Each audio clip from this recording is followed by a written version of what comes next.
Hi, this is Nidish from Curry Production. Few weeks back, my friends suggested about the volunteering program at Varanasi Organic Farm.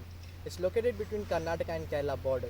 Let's understand Adyanadka and Varanasi Organic Farm. So I would like to welcome Coach Pata from Varanasi Organic Farm.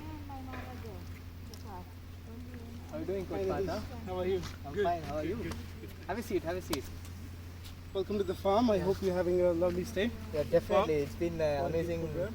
program. Yeah. So we have only last week left for the program. Correct. So let's dive into the question. For sure. Yeah. So what type of fruits and vegetable do you grow at Varanasi Organic Farm? Good question. So we have a philosophy of farm forest. So in the forest part, we want to have as many local plants as well. It's not that we haven't done mistakes. There are patches of monoculture of acacia here and there, but majority of the plants we have here is local varieties, and you don't really need to maintain them. They just keep coming. But having said that, we've identified some of the tropical plants which comes from Southeast Asia and all that. So milk fruit, egg fruit, rambutan, mangosteen. Yeah. I love rambutan, to be honest. Yeah, you know. rambutans. It's And I've been really plucking cheap. all these rambutans from the farm, like no one knows about it, but yeah. For sure. What are the good benefits of organic farming and what are the downsides of organic farming? If you ask me, there is no downsides as such. Okay, organic farming is similar to natural farming, other than there is a lot of human intervention. Okay, all right. So I will talk about three main differences, okay? Or three ways where we have an effect on the growth of your plants. All right. So the first one is I told you about the NPK, nitrogen, potassium, phosphorus, and other micronutrients. It's not just NPK. There are a bunch of other stuff required as well. So try to source that from organic sources. Okay, it could be decomposing leaves. It could be the manure of an animal. It could be castor cake. It could be wood ash for potassium. All these naturally occurring ingredients. NPK, you need that, right? And the micronutrients. And then the second thing is it should be easily available for the plants to take up. All right, which means it needs to be at its the easiest form. Yes. So in terms of nitrates, it could be phosphorus, solubilized phosphorus, or mobilized potassium. All these things.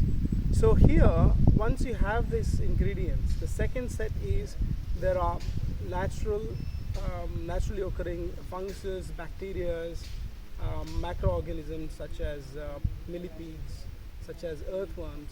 They all help the roots to take up these things. Okay, they degrade it, they solubilize it, they bring it to the form which is absorbed by the roots better. Okay, so that is the second intervention, the biology of the soil. Okay, so you need to have all these nitrogen fixing bacteria, giving you example, Pseudomonas, Aspergillus niger, and all these different things. And there are some bacterial species as well. You have the effective microorganisms, you have your Bacillus megatherium, you have Azotobacter, all these different things. So they combine to do the work for the roots. It's called symbiosis, right? So that's the second layer of intervention. So the third layer is pathogens. Okay, so there are always pathogens. Like COVID comes and attacks us. It's the same way there are a lot of different funguses which attacks the plants and reduces your yield. For example, there is a pathogen called Phytophthora. It's a mycelia. It's a fungus which attacks the plants, and Fusarium. It's another type of fungus. So both these funguses could be fought with another type of fungus which doesn't affect the plants in a bad way, but in a good way, but also kills these bad microorganisms. Okay, that's called biocontrol agents. That's really nice. So at least we know the uphill of the organic farming and there's no downhill as such, as you say. Once you start climbing, it's always getting better and better. That's really good. The agriculture sector in India, and do you think the local farmers who have a small scale farm, do you think they can sustain in this world currently in India? Well, I don't know where we went wrong, but basically the agriculture sector is terrible at the moment is because of pricing for the agriculture goods. Okay, you go to a movie theater, you want a big glass of Coca-Cola. How much you're paying? You're paying in 200, 180 Yeah, rupees, that's 200 super rupees, expensive. right? Yes. You want a banana, for a kilo of banana, the farmers are getting 10 rupees. Yes. I mean, bugger off. Where should the farmer go? Like, it takes so long to manufacture, produce that banana for a farmer, and it's not priced well. So where do you think it's going wrong? What's the Pricing. factor? I think pricing, the food shouldn't be considered so cheap. It should be subsidized, but at the consumer level, not at the farmer level. The farmer needs to be paid good amount of money so that good people, okay? So if you have one thing to say to the world, what would it be?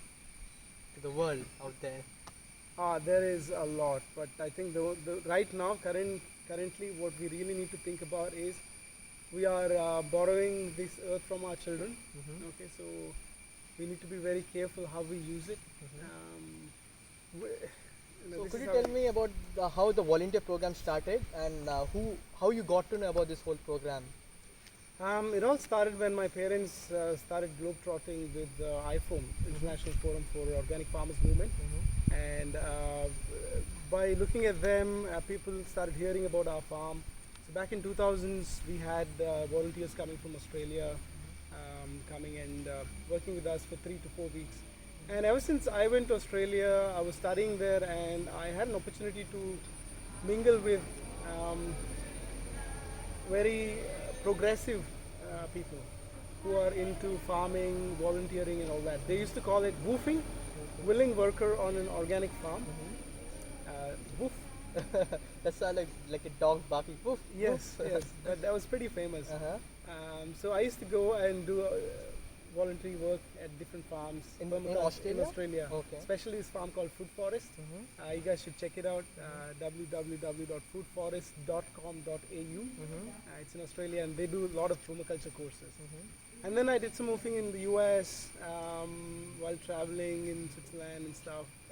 It was brilliant, and wanted to start that ever since came back. So in 2012, we started building the dorms for volunteer stays, and then connected with FSL India, workaway.org, Woofing India, different organizations, and also our social media we call for volunteers. So now we have up to 20 volunteers. At one stage we had from 9 different countries. In a total of more than 300 volunteers have gone 300 volunteers volunteer have farmers been have here. gone through the farm from around 20-25 different countries in the world. Thank you for the beautiful insight about Adyanadka and Varanasi Organic Farm. You're doing the best for local in Adyanadka.